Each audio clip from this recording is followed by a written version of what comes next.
and one of them is saying section edit and reviews not a trap. So you can actually tell why it is a trap. Obviously, you can change 3 answers eventually, but why would it be a trap? So Manan, you can start, please. Right.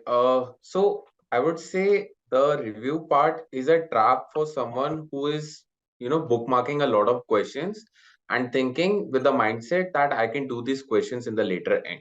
However, if you are really confident of the things and there is only you are really close to the solution, but you want to bookmark that and you have like sufficient time left in the end, like I had in my quant exam, in the quant sectional test. So that time the review section is really good, wherein you can again check and proofread what you have written, have a more revision of your answers. But in case you are already lacking behind on time and you bookmark a lot of questions, then it is definitely a trap.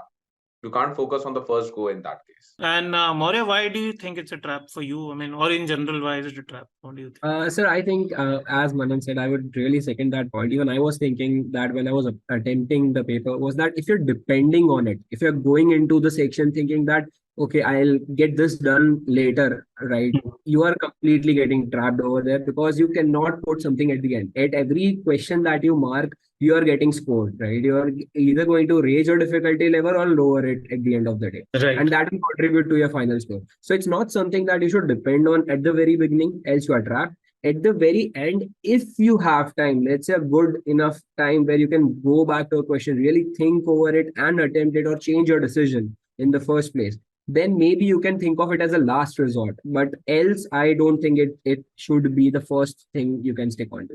Right. Jignesh, more or less the same answer here, or what is your opinion? Why do you think? Yeah.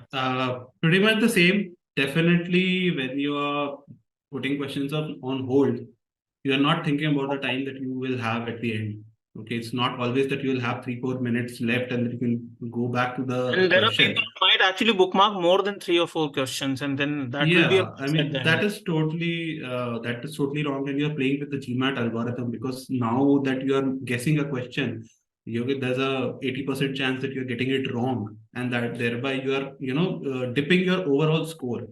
Secondly, if you want to use say bookmark for some question, it could be an RC question, second or third, something like that.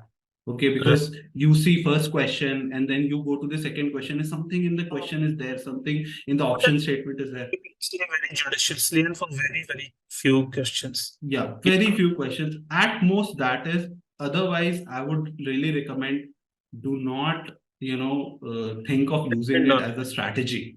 Right. Okay.